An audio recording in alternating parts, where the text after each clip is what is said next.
in 3, Oh, 2, 2, 1. 1. Wow, close. Real close. Better.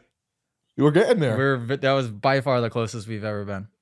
The boys are getting there. Number one podcast in motocross.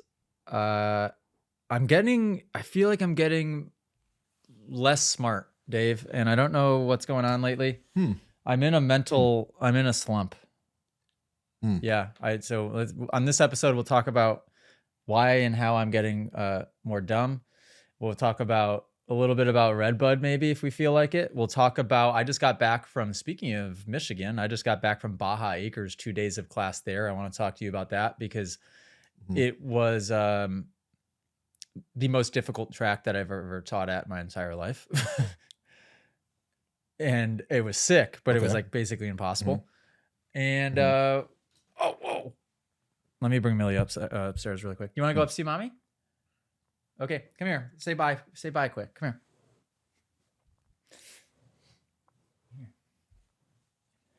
here. You can see the camera over there. Can you say cheese? Cheese. Can you say bye? Bye, Millie. Wave bye to the camera. Say bye. Bye, Millie. Say bye to Uncle Dave. See Dave over there? Bye. Bye. Hi. Bye, Millie. Oh, you see him waving? Okay, say bye. Bye. Wow. Okay, we'll get you on an episode soon enough, Mill Dogs. Good job. Oh, wait. Hang on. I forgot this thing. Bye. Oh, bye. Still can't believe that we have children, dude. Yeah. Isn't that wild? Yeah, and things are escalating quickly.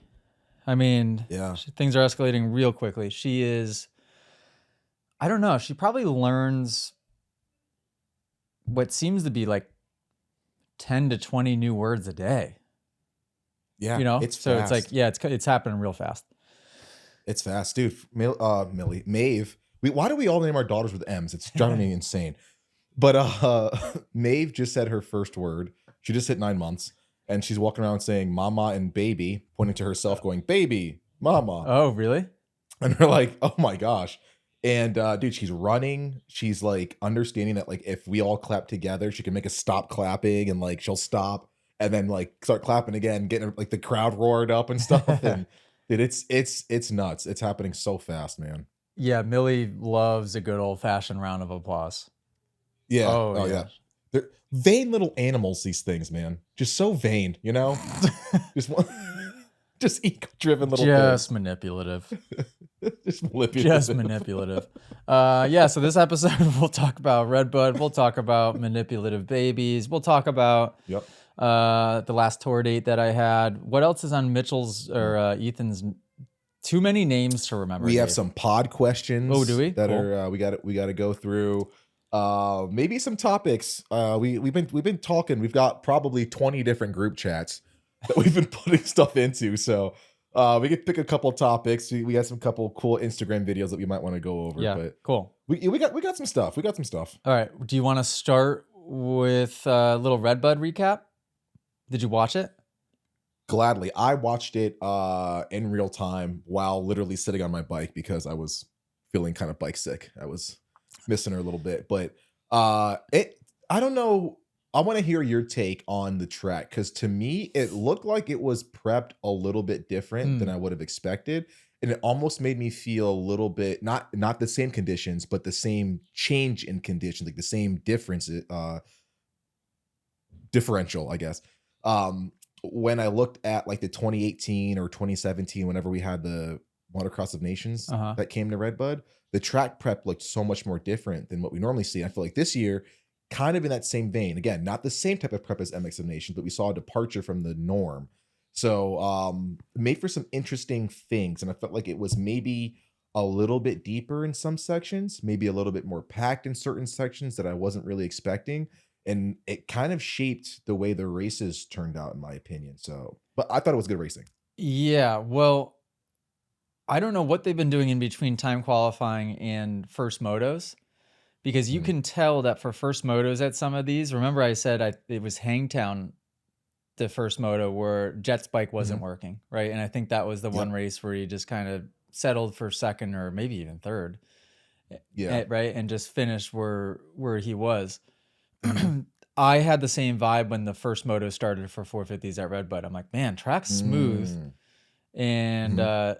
Jet's bike he didn't look great for the first few laps. And then he just took his time, finding the flow, getting comfortable. And then it wasn't long before I was like, well, yep, Jet. No, I mean, he's just, holy cow. What the heck? Yeah.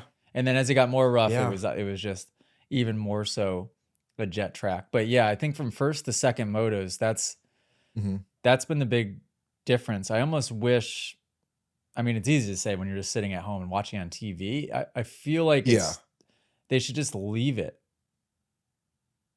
I don't know. They definitely. So more MXGP style where they prep it on like maybe a Friday morning or a Thursday night, and then they do qualifying for multiple classes, Moto 1, Moto 2, Moto 3, and like they never touch the track. That's kind of more so like what you're talking about. Yeah, and I want to say that back when I raced outdoors in my heyday, it was maybe a little bit more like that.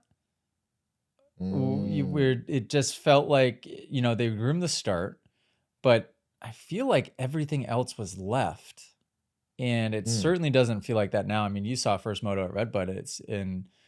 It was like a highway for the first, I mean, it got rough quick, don't get me wrong, but for the first 5-10 minutes, it was pretty darn smooth.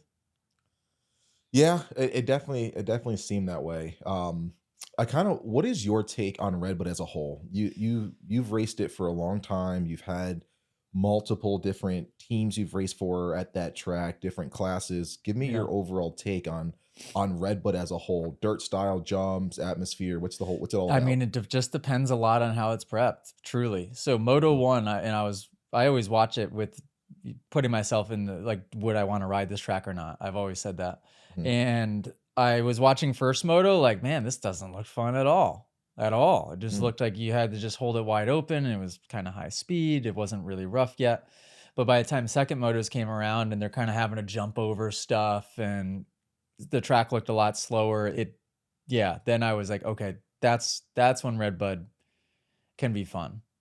It's not the most, it isn't the most fun track in the world. Like Millville's way better. I think Southwick is even way more fun. Budds Creek is more fun. There's a lot of tracks that are better than that, but it's really, it's a fun one. There's a couple of big jumps. The Rocco's Leap this year was super doable, which I think just makes it a little bit more fun, right? That is not what I expected to hear from you. I would figure that Redbud is more an AJ style track than like a Millville. No, Millville has sections like that look fast on TV, like because of the camera angles. I feel like, you know, where the Chattapult is, that section always looks crazy high speed, but it doesn't ride that way at all. The Millville rollers even look super high speed on camera, depending on which angle you're catching it from. And it doesn't ride that way at all. Those rollers, it doesn't feel like you're hitting them fast at all. I'm all about going slow. Really. So Millville feels like a track where you can go, where you ride slow, which is why I like it. Southwick, when it gets rough, it doesn't feel like you're ever going that fast, which I like. Budds Creek, you're turning more than you're going straight. Fast Southwick ever. Yeah, you're always going slow. Yeah, I don't know. Yeah. So I like, the reason I like tracks rough, it's not because I'm over here trying to be like, I'm a man, I like it. I like the track super rough. It's just because it slows the pace down and it makes it more technical. Yeah. Right. That's always my angle. Yeah. Acceptable. Yeah. That's I would have thought the complete opposite, but this is, I like the insight. There were a couple times, and I feel like you and I do this at the exact same times for the exact same things. When we watch these races, we're like, oh, that was a cool pass, or that was a cool move, or oh man, he went down. Very few times do you and I like watch something and go, oh, that was cool, or oh man, did you see that? You know, I'm thinking a couple of times in Supercross where you and I literally have grabbed each other and we're like, that was amazing. There were 2 times when I did that watching this race, and it was I think it was Jet's pass on Sexton, I believe, where it was roller, pop out of the last and double in. And it wasn't just that he doubled that because we saw other people doing it. The way he popped in and had enough bike wherewithal and knowledge and bike control to pop up not only at the right height and distance, but to also be able to almost turn, not quite like a whip or a scrub, but pre-turn on the face of that last roller while also getting height and distance and landing on the gas at the right angle, which allowed him to arc, hit the outside, and make that pass over the finish line. All of that executed made me just, ooh. I was like, man, that is absolutely beautiful. That was a beautiful pass. And then I think it was he had so many sick ones. I was watching on my phone and Allie was like making dinner or something, and I was just watching and going, and she goes, "What?" I'm like, just jet. See, just blew somebody else's doors off. I mean, he was getting to guys and just going by them at will so fast. It was man. I mean, I'm just like, it's annoying because people must just, but how could you not rave? How could you not rave about him? I'm sorry. I don't want to be Jet's biggest fanboy over here, but it's like when you watch on TV, I mean, how can you not watch that and go, holy crap? I think about it in the same vein as like, well, Deacon talks a lot of crap, but I'm like, yeah, but he can back it up. You know, the guy continues to win. You can be Mr. Big Britches when you're winning and doing all this cool stuff. So I think this was the race, and I'm glad you mentioned it. This probably was the race, and maybe call me, dude, you're super late to the party. I've always been a Jet fan, loved watching Jet. We're not Jet bashers by any means, but I feel like this was the race that I was like, you know what? He is in a whole other era by himself, dude. Like this dude he is this new era, and it really so far is just Jet. Like this, he looked so composed and fast, and I was expecting at this point for Tomac to have something for him. For Sexton, who obviously just came back, you know, this is pre him, you know, exiting for a little while. I thought Sexton would have something for him. I thought we'd see battles at this point in the season 2025 between Jet, Hunter, Tomac, Sexton, Prado. Jet is head and shoulders above the competition right now. And I have no other option but to say, like, this guy's in a league by himself, man. This is the new era of Moto. Jet's there by himself. So, yeah. And what's the most wild is the guy in second is his brother. Yeah. You know, it's just, it's wild. It's not surprising, but it's at the same time when you just kind of check in on it. Because I remember the first time it happened in the 250 class, I was there with them at High Point. And I'm sitting there with Allie. Why was Allie there? I don't know why Allie was there, but she was there. And with Lucas sitting there watching, and it's Jet and Hunter 1-2, and I'm pretty sure they were 30 or 40 seconds ahead of third. It was outrageous. And that was the first time they had ever gone 1-2 like that. And it was hard for me to even wrap my head around the fact that there was two brothers that were able to do that. Yeah. And now we've just kind of gotten used to it, I guess. But this is a different deal. Even this is 450. Dude, it's just it's wild. It's wild. But you want to know? Yeah. You want to know what I was impressed by, and they didn't talk about like at all. I don't think. What's that? Was Caroli. Caroli was killing it, and they just kind of like brushed by him, and they're like, "Yeah, Caroli's in sixth," and then they just keep going on the Ducati. I'm like, "Whoa, hang on a second." Yeah, there's a lot of reasons we have to talk about that. Yeah, we have to talk about this guy. Hasn't he been retired for a while? Me? Yes, and what killed me is the fact that they're like, "Oh, he's got this, you know, the all new Ducati's making its, you know, debut on American soil." Blah blah blah. It's like, yeah, that's pretty epic. Also, Cairoli is like early 40s, late 30s. At like the youngest, like, and the dude is still top 6 in the that's a story in itself. Yeah, first. And what's the last time he raced on U.S. soil? It's been what, Glen Helen or something, like MXD or something, whatever that race was, way back. But dude, he's absolutely ripping. Yeah, absolutely ripping. There's a lot more to talk about when it comes to Cairoli. I couldn't believe did they talk about him a lot in time qualifying, maybe, because I didn't watch any of that. I just watched the motos. Not really, because he was, I think, like 10th or 11th in time. So he wasn't really like setting the world on fire. But I mean, in retrospect, like it kind of was, man. The dude has been outside of, you know, pro level racing MXGPs for a little while. He's been a development rider doing the Italian series. Cool. but it doesn't have the prominence or the talent pool that the MXGPs or the Pro Motocross has in the stateside.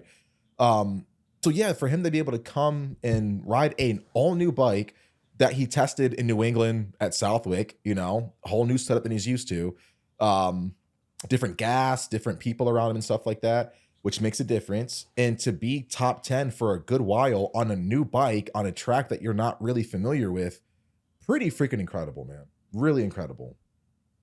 Yeah, I mean, it was freaking unreal.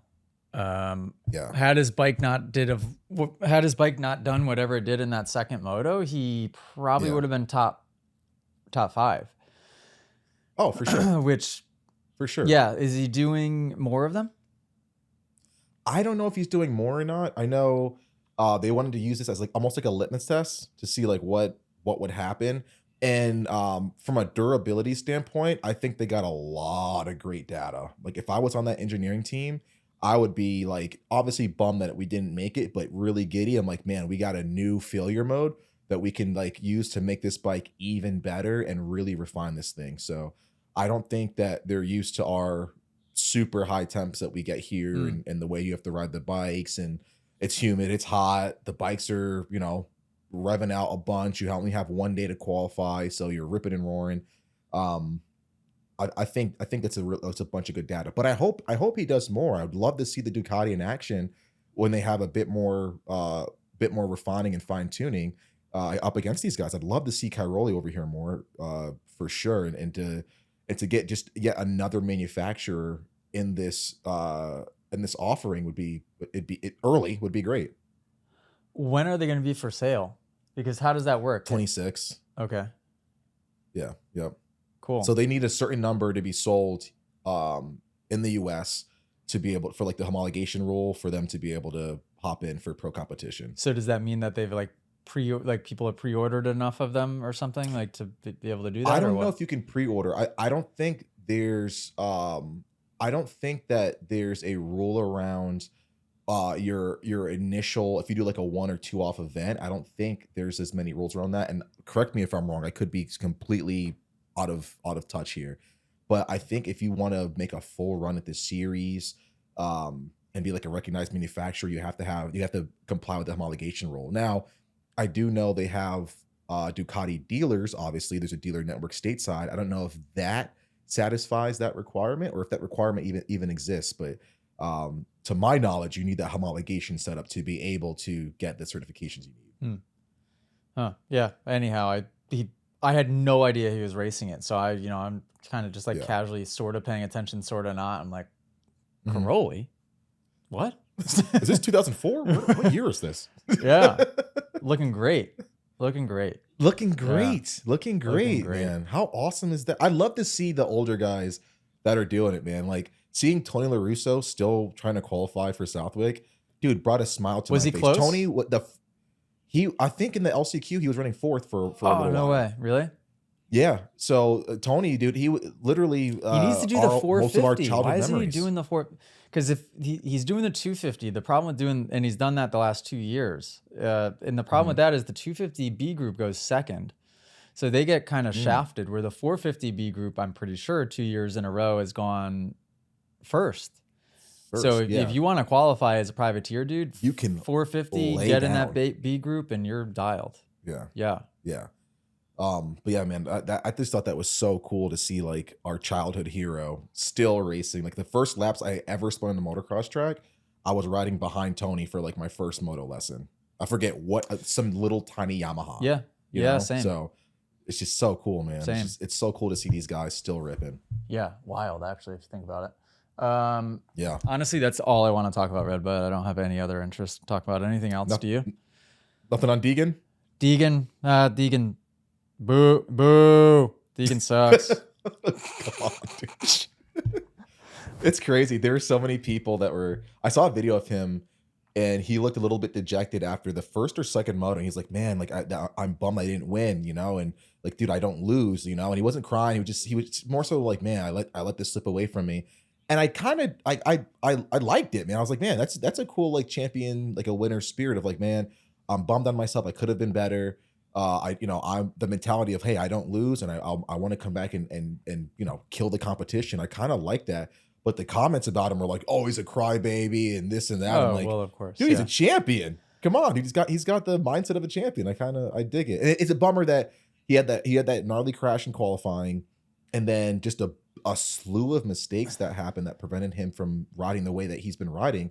Was there anything that you saw that was like, oh, TMA mistake, you did this or didn't do this, and you went down and lost, position? Were there Well, any of those moments you saw? yeah, they were obvious ways that you could have fixed each of those crashes, but Mhm.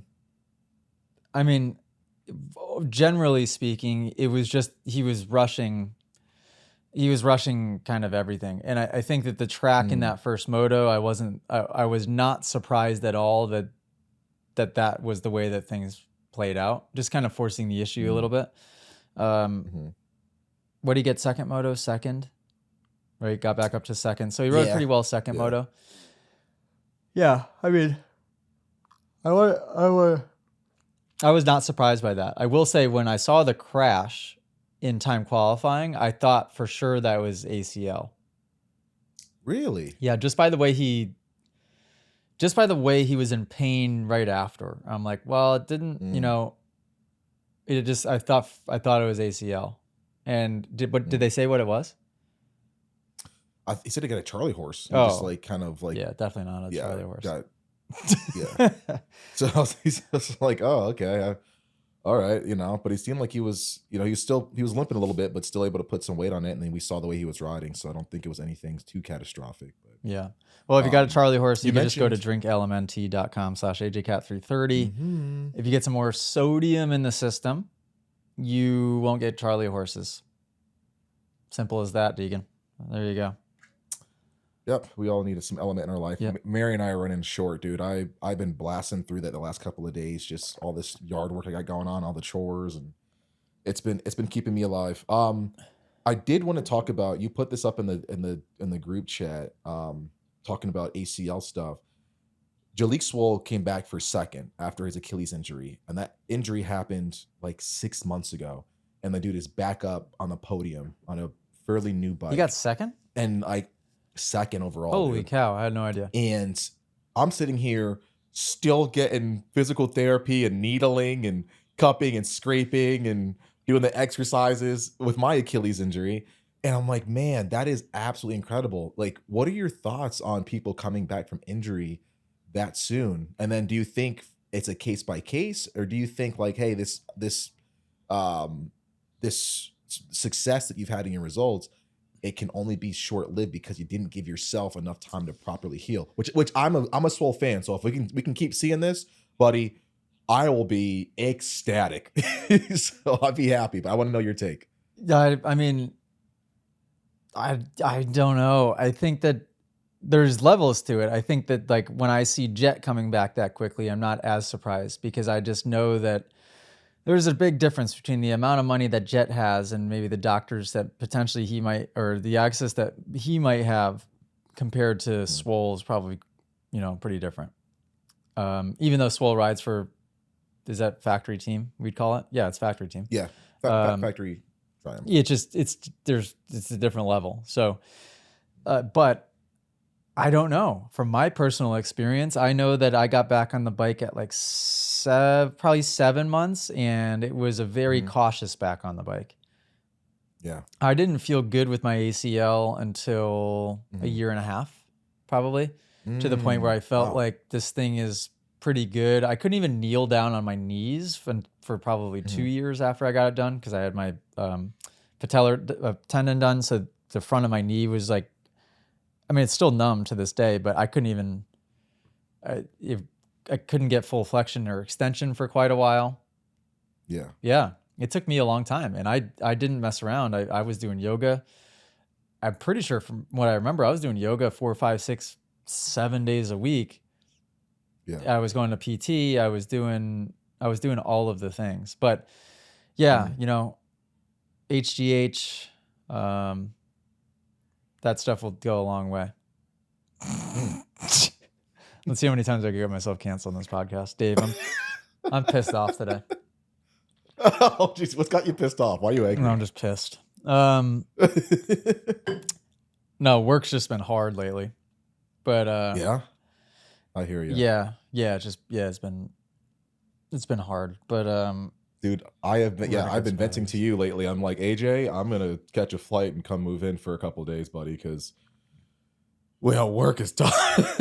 Work is sucking. Yeah, and I got really, and I got sick. I just ran myself into the ground too. So like, I went straight from summer camp. So we had 5 days straight. Mm-hmm. Came back home. Got 2 nights at home, which was good, but it went by like that. And then on that second day, flew to Detroit. Shout out Detroit. Mm-hmm. And went to a track called Baja Acres, like I mentioned in the intro. So this is the first time I've ever been there, and it was 2 days of class too. So wow, I don't know how that got. We talked about this track last time. I don't know how it got booked, where it did, but it didn't make sense. Like I was still very much needing to recover from summer camp, and I was like, "This is gonna be a tough one." It was freaking hot. It was just. I was like, "Here we go." Pull up to the track. Place is beautiful. Yeah. I've always heard about it because they have the Baja Brawl event, which you kind of see on social media, and it's like usually some fast people there. Pull in, place is beautiful. There's some giant jumps. There's like this step up going up the hill that told you. I jumped on the second lap because Dave, you know me, I'm basically a freestyle god. Jumped at second lap, cased the crap out of it. So I was on. My man John, 72 years old, came to class, did the whole class day, did awesome. He had a sweet 2025 Honda 450. So I took his bike and just absolutely bottomed it out, casing this double. And as I was literally as I'm casing it, bottoming it out, putting the tires into the fenders, I'm just thinking to myself, how the heck is this jump on this is a track that just normal people ride. And this double was bigger than any double that's in the Pro Motocross series. Really? Yeah. Oh. And steep. If you had to compare it to one jump, what would it be? I mean, the takeoff was like Larocco's Leap. It was like, it was sick. It was such a good takeoff. And then the landing was just straight up and down, really. It was like I don't know even, I mean, it was kind of like Larocco's Leap, except not as long. It was just steeper. Yeah. Massive. I couldn't believe it. I'm like, what is this jump doing on this track? And then you turn left and there's a pretty massive step down, which I absolutely cased the crap out of that my first attempt too. But yeah, anyhow. So, and turns out later in the day, as we're working this section that kind of includes this big step up, they told me that 85 riders do it. And I'm just like, of course they do. I mean, that doesn't seem possible, but of course they do. And then another guy goes, yeah, I'm pretty sure 65s do it also. I'm like, shut up. There's no way a 65 does this jump. And maybe there is, but all I know is I was third gear wide open in my 450. And it's like, how the heck could a 65 do this jump? Dude, 65 riders, I'm telling you, are the most disrespectful. No, that jump, if you're doing that jump even on an 85, that's disrespectful. And because it's kind of, it's so big and it's so unforgiving that it's like, and I told the class this, I'm like, there's no reason you should be doing this jump on 85. I'm like, I know there's a lot of really good people on 85s. Like I was quite good on an 85 myself. There's nothing to be gained from jumping that freaking big of a jump on an 85. Like, let's just reel it in a little bit. But I just turn the talent down a little bit, you 85 riders. Comment below, send me some videos. I want to see some 85s hitting that jump because I was like, are you sure? Like as it sits right here, because this takeoff is just vertical and the landing is massive. Like, was this jump different before maybe? And they're like, no, I swear. I was just gonna say 50s, 65s and 65s and 85s do it. Dude, I would love it if a 50 hit that. If just because I want to see the look on your face. If a 65 rider has done that, and comments, dude, I will send them a care package. I just want to be able to see the look on my friend's face when a 65 just greases it clean. Oh my God. Well, after seeing it in person, I would be so impressed. But the rest of this track was sandy. And what had happened was it got rain and their solution was to till it instead of like dozer blade it flat. So you know, I show up, the owner, Patrick is his name. He goes, yeah, track's awesome. We tilled it. And right away when he says that, I'm like, well, I'm thinking to myself, does he know like what our class normally consists of skill level wise? Like if this is already sand and it was wet and now he's tilled it, this isn't going to be pretty. Deep. So we go out there for the free practice and I do the first lap and I go, oh no. Like this, it was like very first practice out at Redbud where it just way too deep, way overwatered, right? And it just, you can barely survive to even get around the track. And so I'm already tired from summer camp. I'm now thinking to myself, how the heck am I going to, you know, be productive with these 25 riders? So we went over to the kids track, which I, for the day, renamed the corner track to make everybody feel better about themselves. So we go over to the corner track, thank God, and spent, you know, until 1:30 in the afternoon on the kids track, which was highly productive. We did stand up, we did one hand, we did all of the things over there. And the structure of the day actually worked out perfect because it was warm up on the big track. Every single person's confidence was just absolutely in the gutter. Like they felt like they might as well just packed up and quit at that point. Then we went over to the kids track, the corner track, and did all the drills. And by the end of that, everybody was right back up to even more confident to when they showed up. Like they were, oh, okay, we got this. And then we went back to the big track and applied what they learned and they were able to all conquer the track. So it was like a cool trajectory of a day to where they could experience that challenge at the beginning, build, and then overcome that challenge at the end, which was awesome. But dude, by the end of the day, like my voice was going away and I was starting to feel like not quite 100%. And the only restaurant available to eat at was Buffalo Wild Wings. And I'm just like, oh God. So now I got to have like, what are my options here? So I got just fried pickles, a smash burger, and wings. I mean, just gross. And you know, they do have salads. I know, I definitely should have got a salad. And went to bed that night, just the chills, sweating through the sheets, like just, here we go. And I had day 2. And it's one of those situations, I've had to do this a few times. I remember when I trained I've trained military people and it was a 15-hour day and I did it in the rain and it was like 38 degrees and I had a 102-degree fever. Oof. So that was disgusting. And I wrecked myself for 2 weeks after that. But this was kind of the same thing. Like I woke up on that day 2 and I was just, Premix Papa sent me a breathing exercise, which thank God he did because I was like, I need to bring myself to life here. So I'd do his breathing exercise. I'd just kind of go, okay, I just have 6.5 solid hours and I'll be through it.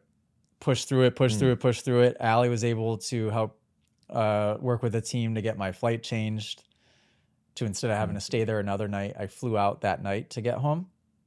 But so I had to go through the whole day of class, roasted. I mean, I couldn't even stand up. I was teaching class like sitting down on a pit bike that somebody let me use. Didn't even have the energy to demonstrate. Like I was just toast. And then I had to hop on a plane, which then connected God knows where and got home at 2 a.m. And just wrecked. So this was now. Aren't those the worst, dude? When you have to like, you're already exhausted and you land at 2 a.m. You're like, oh, now I got to walk, like deplane, walk through this big airport. And then I got to grab my car or Uber. Dude, it's the worst. It was feeling. Such a long experience. And where did I connect? But wherever I connected in Washington Dulles, which thankfully I'm familiar with all the airports. I like that airport. Point. But wherever I connected in Dulles, it was kind of quite the commute. So, and it was just, I was so sick to where I couldn't eat, I couldn't drink, and I had vertigo really bad, When I get sick like that, I get vertigo too. So you just picture me freaking enduring this first flight with just vertigo, can't really keep my eyes open. And then I'm just trying to figure out how to get to the next gate. Then we land in Bradley and it's basically 2 a.m. and I had to park in a parking lot that is like ridiculously far away. So now I got to find the shuttle, and it just, honestly, it felt like a year trek. It felt like I was just like on some trek that was never going to end.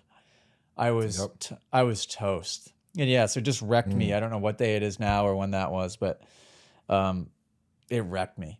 And my lips are all messed up and fried. Like I'm just like, dude, I'm toast. I'm toast.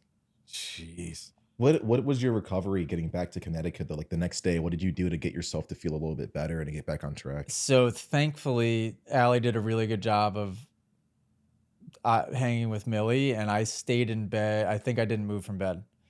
Stayed in bed all day. If I did move from bed, I think I went outside and laid in one of the chaise lounges in the backyard, just in the sun. Try to get some sun, and then right back up to the bedroom. And I'm pretty sure 2 days straight, basically, I just stayed in bed, hydrated like crazy. My appetite was back, thankfully. So I was back on Allie's food program, which was really helpful. I think that's part of the problem too, is the older I get and the more I kind of lean into eating just what she's cooking for me, the more I realize it sucks when I travel and I'm left to like, I don't even know what to do. Yeah. You know, it's like I'm getting Starbucks in the morning, which is probably god awful. For dinners, I don't even know what to do. When I'm in the airports, I'm like, I have no freaking clue. So usually I just get nothing. Yeah. Yeah. And then like since I got back, I don't mean to be negative here. Holy cow. Since I got back, like there's been shifting going on in the team in a good way, but it's like required a ton of my attention. And so much problem solving going on, and just like there's been times this year where I've been able to step back and let it be a little bit more autonomous. And right now it's just not one of those times. Like it's requiring my full attention all the time. Yeah. And so I've just been just wide open. I get it, buddy. It's tough for people who don't travel a lot, because we're on the road at least once every 2 weeks. Yeah. And trying to find food and trying to organize your schedule, especially since like I like being in my house. I like my toilet. I like my own bathroom. You know, like having to drive to the airport and it's gonna sound so bougie, but could you imagine how much easier life would be if you could just roll in private airport and hop on your flight and bounce and not have to go through TSA, waiting at your gate, then your boarding group, then for everyone else to board, and then you have to taxi, and then take off, and then you land, and everyone's standing. All of this time, I'm like, dude, I just wasted 2.5 hours, which could have been put towards my flight, and I could have gotten where I wanted to go 3 hours earlier. You know? Yeah. It just it drives me insane sometimes. Yeah. I know that sounds super bougie. No, I know, and it's a big next step. I was thinking about this the other day, because it's like, aside from that, I've got all of it. There's nothing else that I really need as far as comforts go, or luxuries go that I need. But then it's like, okay, the one next thing I need is a private jet. Like, why does it have to be such a stretch? Why can't it such a thing? Why can't it be like, you know, could it be $500,000 even? Maybe even $1 million? Why does it have to be like $20 million? 20 million. Like, what the? Give me a stepping stone. That is why that was why I was getting, and still will. I want to get my pilot's license, because the Cirrus SR-22 is the plane that I really like, and I believe it's like right around $1 million. And I think it sits 4 people, maybe it seats 6, but yeah, even then it just, dude, it's a whole. You got to get really good at that stuff. And even then it's pretty time consuming, because you've got to do the whole pre-flight check. And there's just so much that goes into getting an airplane ready if I were going to just fly myself around a little bit. Right. Oh, for sure. Yeah. So I don't know. It's pricey. I don't know. Anyhow, our other topics are probably just going to bounce all over the place. Is that fine? Perfect. Okay. Ethan noted Woods versus motocross. I think they recently reposted the clip of me saying that I believe that riding in the woods is more dangerous than supercross or motocross. I don't know which one I said. It always does well when they post that clip because there's so many people arguing with each other. What is your perspective, if you have one? What's your opinion? Let's say, I need to see the clip. I don't know if I said supercross or motocross. Let's say supercross. Do you think that supercross is more dangerous or racing in the woods? I'm gonna say, and I know I'm gonna sound super biased, but I'm gonna say supercross. More dangerous. And I'm gonna say more dangerous because whenever I ride in the woods, it's not very often, I may get hurt a little more frequently, but it's more superficial. It's more like, bang my elbow, a little bit of a road rash here, or tipped over, cut my finger a little bit, or something like that, or just like a light sprain. But I'm not able to go fast. Like the trails that I've rode at over the years, and you have so many obstacles in your way. You can't go fast. You're not third gear wide open unless you're one of the factory guys on like in GNCC or Work Series. But if you're average rider, our speeds are lower. We've got to navigate trees, rocks. We've got so much stuff happening in front of us. Like we have to be very mindful because one wrong move and you're off the trail or you're sliding out or something, you're losing time. Supercross, I feel like speeds can get pretty high. We've seen tracks all over the years that have been pretty high speed. This year, I think we were a little bit better for tracks that race better layout, maybe not as fast in the Pro Supercross series. But I think we've seen a lot more injuries in Supercross than the notable ones that I've seen over in woods riding. So I think it is Supercross. I think the margin for error is so much smaller. I think the degree in which you get hurt is so much greater. And I just think the high speeds mixed in with just completely battered and beaten and rutted tracks, jump faces, landings. It's you're gonna get more potential high risk or high level injuries than you would racing in woods, where the speeds again aren't as high. Yeah, for me, I don't even remember what my argument was. I think I said that I said the woods was more dangerous than something. Right now, I think that my opinion is that the jumps are where the danger is probably at for people, right? I mean, if people are getting hurt anywhere, where do people normally get hurt? I guess it's the jumps or the whoops, right? So we'll consider the whoops jumps. So the big benefit with woods is you're probably on the ground the whole time or most of the time. So, and there's a lot of risks that you avoid in that. Like if your chain snaps, well, you're on the ground, right? Your bike blows up, well, you're on the ground. If your chain snaps or your bike blows up in Supercross or Moto, there's many times. I mean, there's so many times I've heard of guys getting hurt because they had to jump off on a Supercross triple because their chain snapped. Like that's everybody's worst nightmare. So yeah, I think I'm going to reverse my argument there and say that, and because now I've recently had an experience where did I tell you this, where my start shut off going up a jump face, seat bouncing a jump? Where? When was this? Yeah, at Winchester Summer Camp, and I was furious. So we weren't able to get the phone to connect because turns out we sold one of them to Geo, shout out Geo, and I gave Stark the wrong frame number. So we had them switched up. So therefore I couldn't connect the phone to the one I still had because they thought it was the one that was sold. It was this whole thing. So riding that bike is a little scary without having the screen because you don't know, you have no idea what power mode you're in. You don't know how much battery it has. But for me, the peace of mind came in like, well, if it dies, it just starts getting slower and slower at 20%. It doesn't even go into limp mode, but you just start to feel the power just starts to die off a little bit, and then it just gets slower and slower and slower. But this thing just went from 100% felt fine to I was on the Supercross track and I go triple, and then I just go to seat bouncing on off. Thank God I was going sort of slow, and it just, just shuts off. Completely shuts down. And endo is the fastest endo you've ever seen in your entire life, and nose wheelie, like with my feet up in the air, all the way down the landing. And I was just like, what the heck was that? Like, that could have just obliterated me. And Allie was there with Millie. I'm just like, I could have just I could have just got hurt doing absolutely nothing, just jumping a 35-foot step on and on the Supercross track. And so I just like tossed the bike over the side. I'm like, I'm not riding that thing again. Yeah, not until they figure out exactly what that was. And then it made me think, like, what is stopping that bike from just shutting off? Yeah. I don't know. At least the gas bike, I don't know. You kind of can tell if it's about to blow up, usually, sometimes.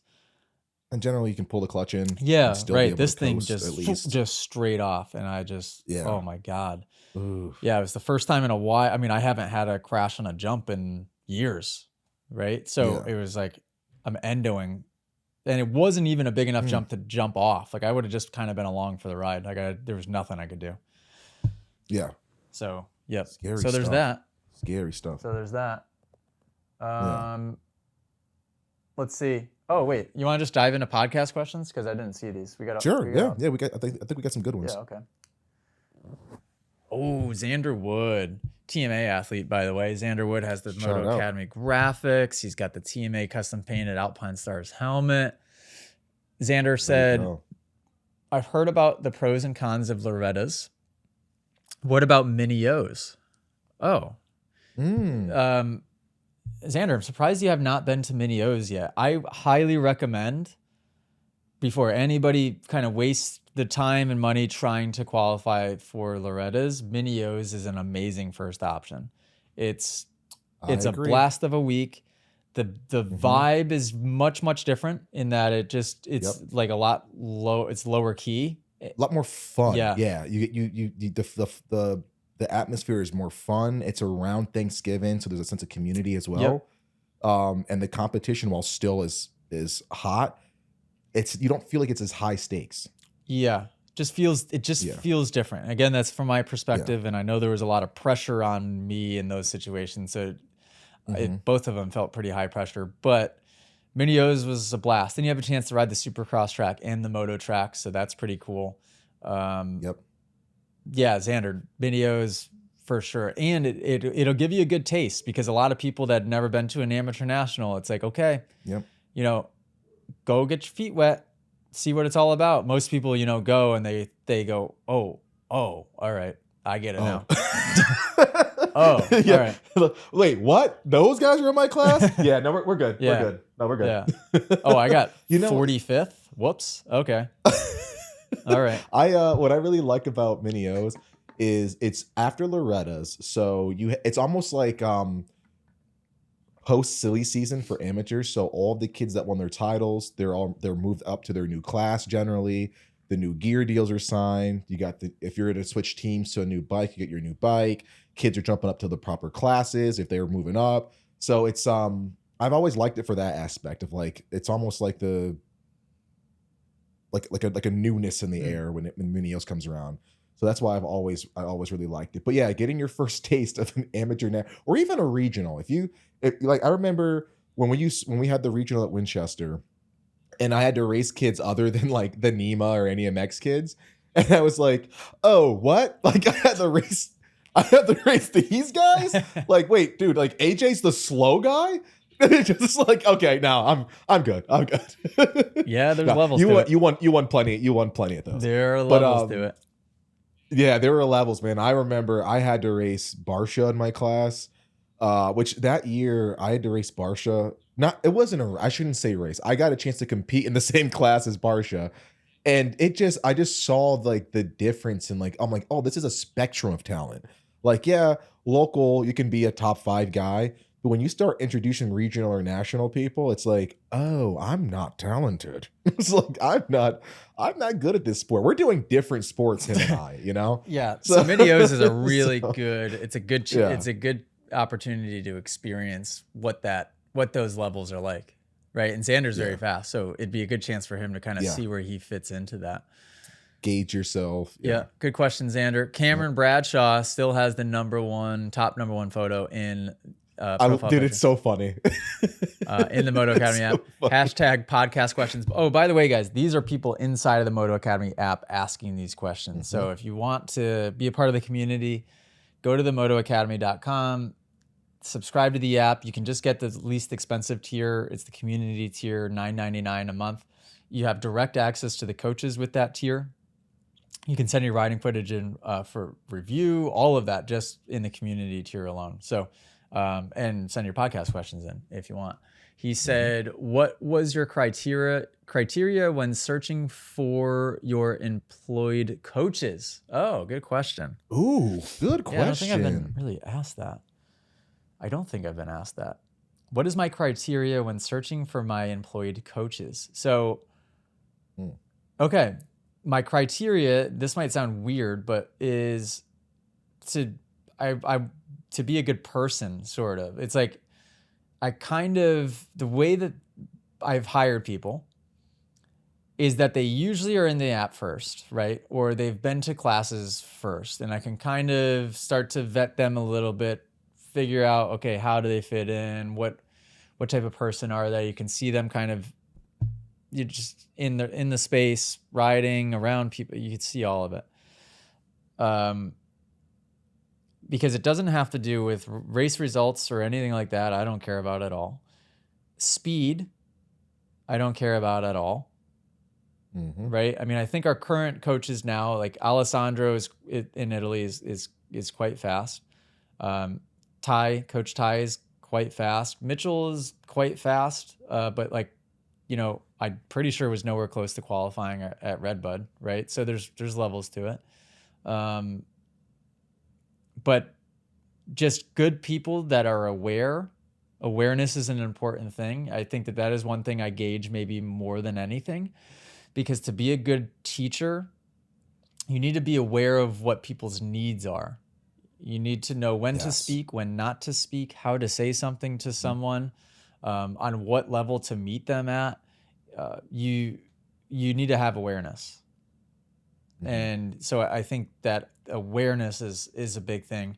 And then another one would be vision. So having more conversations with the coaches and getting to know, okay, does your vision align with my vision? Like, do you understand when I start to talk to you about Moto Academy, of what can happen in 5 years, 10 years, what, like the trajectory that we're on? Do you see it, first of all? And do you see where exactly you fit into that? And can we have a vision conversation where we can go back and forth, with you adding to it and building and knowing that we're on the same wavelength in that sense? Does that make sense? Yep. Yeah. So that's it really. The way it's weird. It's like ethereal. It's not like black and white. It's not like somebody says a resume in and I read it and I go, yes, you're hired. It's not like that at all with none of the people that I hire. And thankfully I'm quite good at it. And that's part of my big job roles is, recruiting and finding the right people to be able to hire. We just hired, we're hiring another girl right now, which is going to be helpful. We hired Allie's sister, shout out Britt, but we're going to be hiring an additional girl. So we'll have 4 girls on our team, which is key, because when you have all guys, especially when they're motocross guys, things can get a little unorganized. So a lot of unorganized. We need the females to keep us on track, on task. Yeah. Great question, Cameron. Love that. Yeah. Sorry, that was a me question, Dave. Anything you want to add to that? No, you're right. No, you're absolutely right, man. All the people that we have they get hired onto these higher positions with TMA. It's those are the exact qualities. Those are the exact things that we look for, and we're lucky enough that a lot of them have kind of been around either through my program or directly through you, and it's been awesome, man. That's one thing I give you credit for, is you create an environment where it feels like I get a chance to work with like really good buddies all day long. You know what I mean? Like, I talk to you, Jackson, Jamie, GP, all these guys way more than I talk to my own family, so that's awesome. Yeah. And I do think that if you're a leader, if you're a business owner, the the team that you have underneath you, doesn't matter if it's one person or if it's 10 or if it's 100 or if it's 1,000, I think will be a reflection of the type of person that you are, right? Yeah. So that's why it's one of the reasons I'm so motivated to continue to grow, because I know that as I grow and change and shed different identities and kind of level up, so to speak, that the business will as well. Like if I just stay as is, my team will stay as is, the business will stay as is. But if I'm always evolving, always changing, continuing to kind of level up, get a little bit better, then everybody around me is doing the same thing. And the values that I lead with, that I learn with, that I live with are values that build a strong team.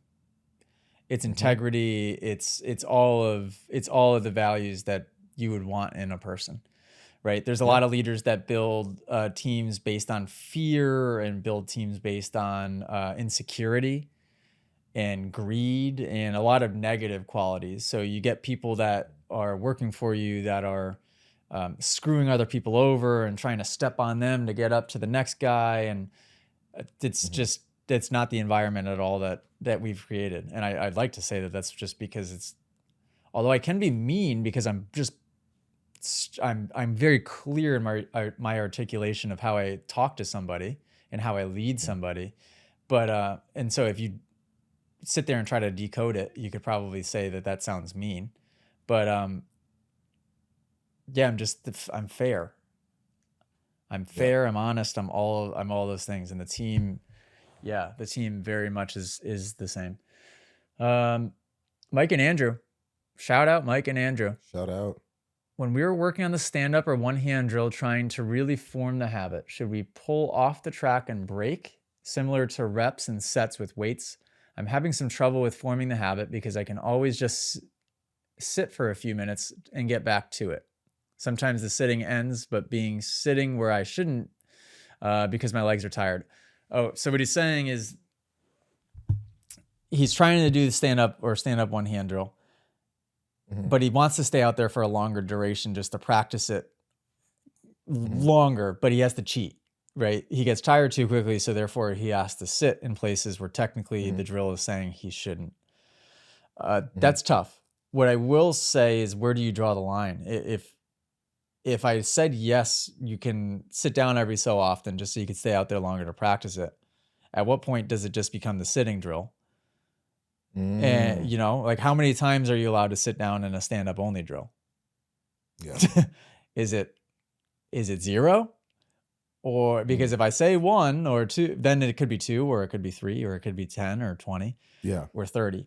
So I think for the sake of discipline, Mike and Andrew, I think stand up until you can't stand up anymore. And if that's half a track, that's 3 corners at first, then just be patient with that and just do just that and build. Yeah. Right. I mean, that's what I would say. Do you have any opposing thoughts on that, Dave? I would agree, because I kind of do the same thing, especially if I've been off the bike for a while and coming back from injury. I might be able to get 5-6 laps. So, I mean, they're slower laps, right? On a turn track before my back starts to cramp or I start feeling the Achilles or something where I have to kind of take some pressure off. So yeah, I'll go until I can't, then I'll just sit down. I think I'd prefer myself to, okay, well, if I can't stand up the whole time, I'll sit, but I still want to be able to get some sort of drill in, where that's a one-hand seated drill, or if I can't do the one hand, then it's just standing or something. You know what I mean? I'd rather get that in than just me sitting at the side like, well, my back's tired, so I'm going to wait for 30 minutes and then go back out, and you know what I mean? So I would prefer to see myself kind of almost step it down, where it's 5 laps of the one-handed stand up. Okay, now I can't stand up anymore. Let me sit down for a little bit. If I'm getting tired, hands on, 2 more laps and then I'm off. I'd probably almost step it like that. Yeah, it's tough. It's tough because there's a lot of places I go to too where people don't even have a good, appropriate place to practice these things either. They're like, in the UK, for example, like, well, listen, I got to go to the track that's open once a week and there's 60 people here. when I'm trying to ride. And it's like, I'm going out there just trying to survive. I'm not doing the one-handed drill. Yeah. Yeah. You know, and that's totally fair. It's hard. That's totally fair. So yeah. Mike and Andrew, you guys are on the right track. Absolutely. I think that Mike, maybe you even tend to, like me, you can overanalyze things sometimes. I believe you guys are on the right. I'll look at the camera when I say that. Mike, you guys are you're on the right track. Christian, we got a shout out from Christian. Shout out to our Dutch TMA members. People from the Netherlands are awesome. Also, Christian, I just read a book called The Last Lecture. I think by Randy Pausch, maybe it's a guy. He was a professor, got pancreatic cancer, knew he was going to die in like 2 months. And so basically when he's preparing his family for his death and arranging all of their affairs, he decided to have one final lecture at Carnegie Mellon. I don't know if that's how you say it, but at whatever school he was a professor at. And it ended up this lecture was filmed and it blew up, and the book that he wrote around the lecture blew up as well, and he died a couple months after. Anyhow, he said that he had a Dutch friend, and they used a there was some term made around having a Dutch friend where you knew that person was going to tell you everything as honestly and as direct and as straight as they could, because that's what the Dutch do. And I was like, yes, makes complete sense. That's perfect. I love that. I must be Dutch. So Christian goes, stretched arms, question mark. I was just watching a clip of a famous Dutch motocross rider, number 84, just at the start of a race going down the first straightaway. So it's a picture of Hurlings stretched off the back, kind of like a lot of people have seen Deegan do it, or, you know, a lot of guys are doing it now. The 65 start. Yeah, right. So I used to do it. Yes, 100%. When I was on 50s and 65s and 85s and 125, you know, when you're going down the start straight, trying to get everything out of that bike, you're trying to lighten the front end. You're almost trying to do a wheelie if you can, just so you don't have more drag on the front wheel. And you're trying to get all the traction you can. You're trying to get aerodynamic even and get under those bars a little bit. How much is it really doing? Probably just a smidgen of a percent, but if you're on a start straight with a bunch of other fast guys, you're trying to get every smidge of a percent that you can get. Yeah. So that's totally okay. That's not technically incorrect. On a long start straight, you would see me doing it if I was really wanting to get that start. Yeah, 100%. 100%. I think a lot of people see that, Dave, and they just don't understand at all what's going on. Yeah. It's I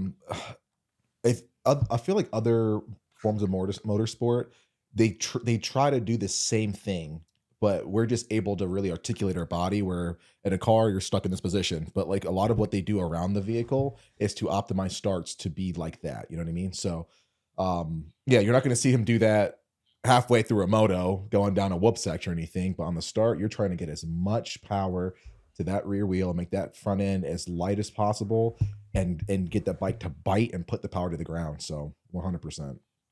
Oops. Okay. Can you still hear me? Yeah, I got you. So, yeah. And you guys can try it. There's nothing really unsafe about that. It'd be on a start straight, right? So it's something that you can certainly experiment with. And if you race, well, maybe it'll help you. I have one final post, and then we can go, Dave, or more so I gotta go. Yeah. I saw a video that Matt Burkeen posted of shout out because Matt Burkeen, the way that he narrates his videos cracks me up, and it's just like, it's subtle. The comedy that's in there is sometimes really subtle, right? It's not like even a lot of times he's trying to be super, super funny, but he just has good timing. And so he's at Glen Helen, it looks like. And there's a YZ 125 or 252 stroke. This dude just got a full-on like street helmet on. He's going so slow that he's fogging up. And then the next person that comes by is Juju Bomer. Like, I saw that video. What the WTF? Yeah. I mean, funny video, but also, like, Like, Tough. what, It's what, I mean, so I'm confused. to me, Dave, explain what's going on. that's the equivalent. That's the equivalent of seeing like a Carlos Sainz like going around the track, and then you see freaking John Doe with his like Prius trying to like use his blinker to get over in the slow light. You know what I mean? Like that's the equivalent to me. And I want to dissuade everybody. We're not bashing the rider in the helmet for going slow. We're not saying that. If that's how you start the sport, it's how you start. At least he's wearing a helmet, and at least he's on the track and not, you know, trying to wreak havoc through the cities. We appreciate that. Help those people, help the sport grow. But the fact that they're both on the track at the same time is insane to me. Insane. It's absolutely insane. And it's dangerous. Very, very dangerous for somebody.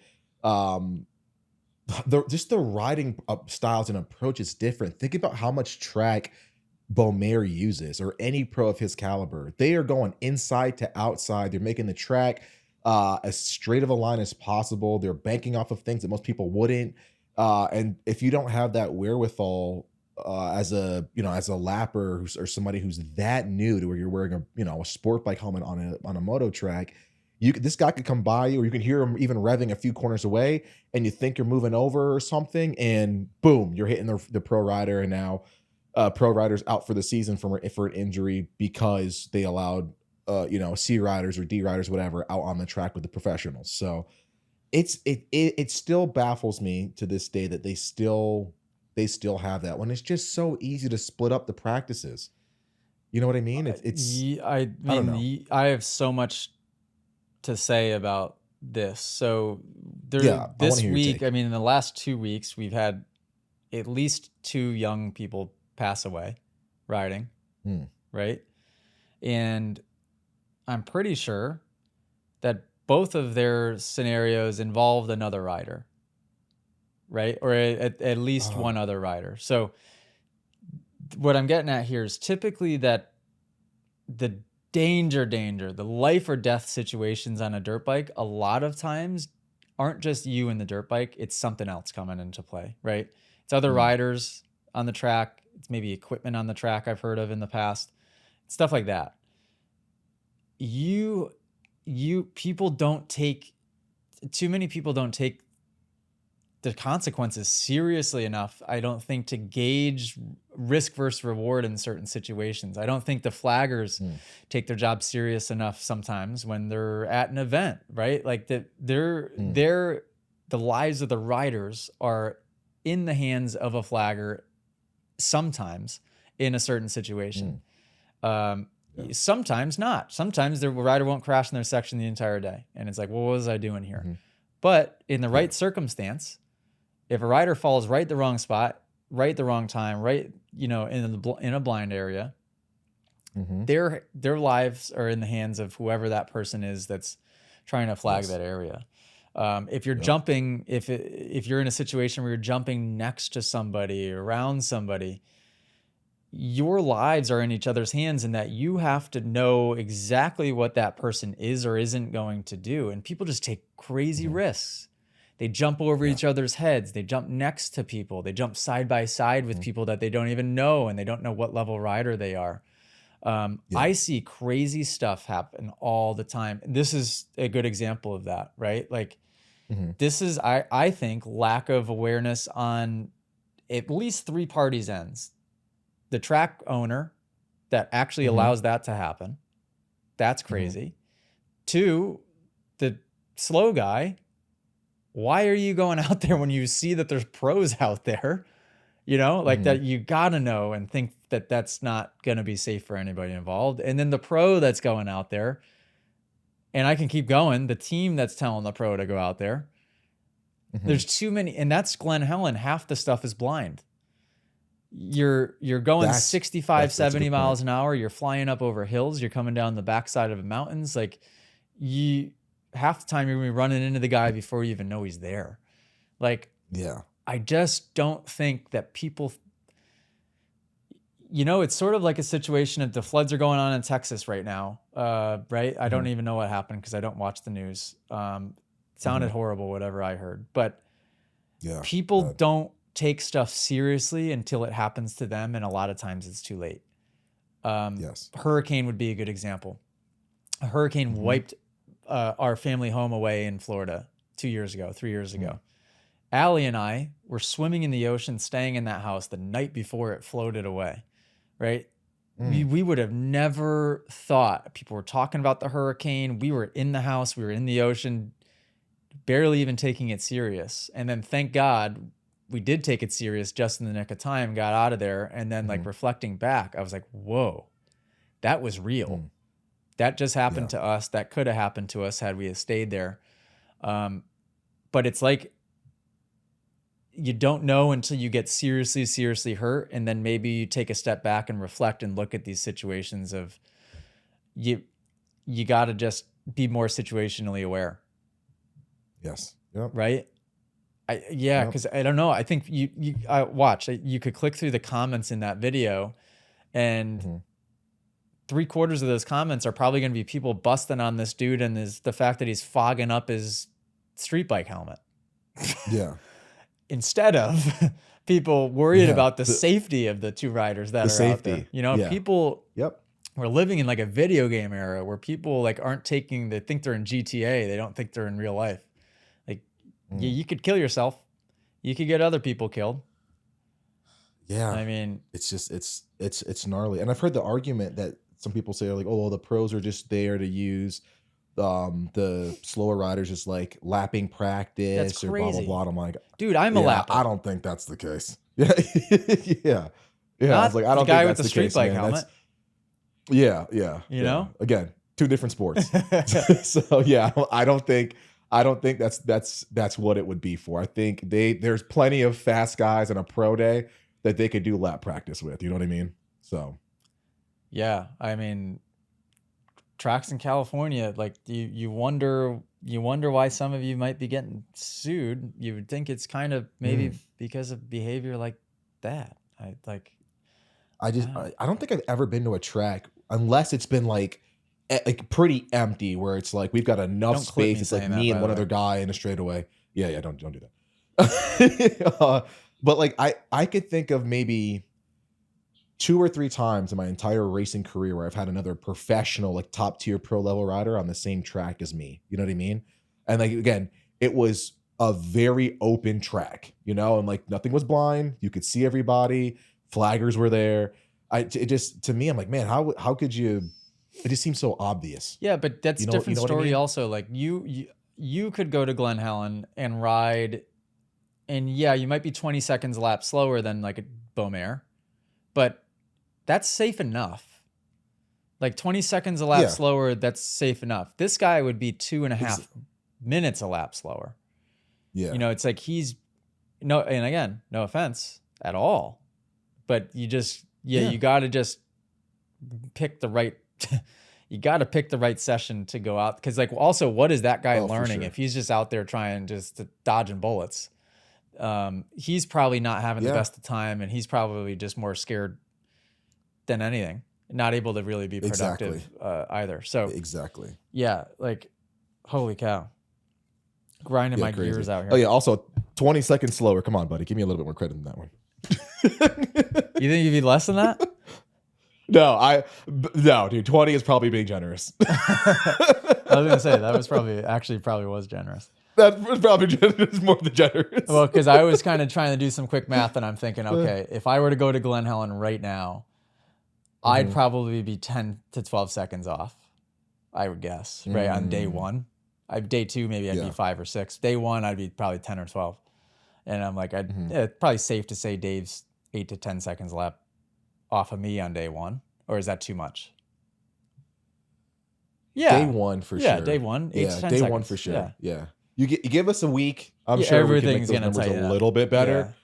Yeah. By how much? I don't know. But at least on my end. But yeah, I miss the days when like you could just show up to a track and I'd be like, I'm going to go fast. And you go fast. Yeah, your body works. You're confident. You've been riding the whole week before, you know? And now it takes, dude, I gotta, my routine to show up. Dude, I'm rubbing freaking icy hot on my knees. I'm foam rolling. I got the scraper out to break up the fat. Dude, I'm taking I'm taking all these pills. Dude, it's so sad now.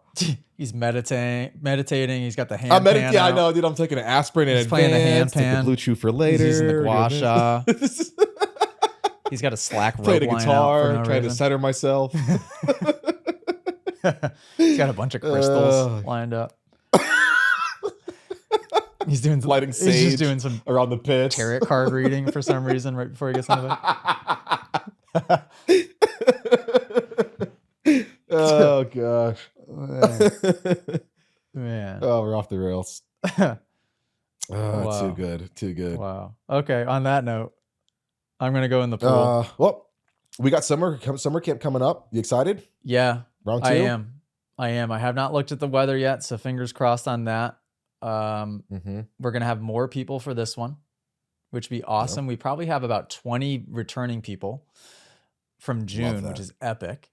So that would be pretty cool because that's a challenge too. Like I'm gonna have to figure out, okay, what do like I'm doing mindset talks each morning, each night, which those are fairly new to me. Like I haven't been doing full blown. It's basically like lectures, like seminars in front of a group of 100 people of like mindset conversation, right? 20 minutes, 30 minutes at a time.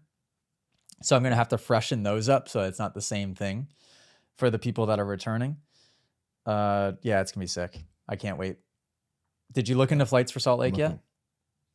I did. Not bad. Oh, good.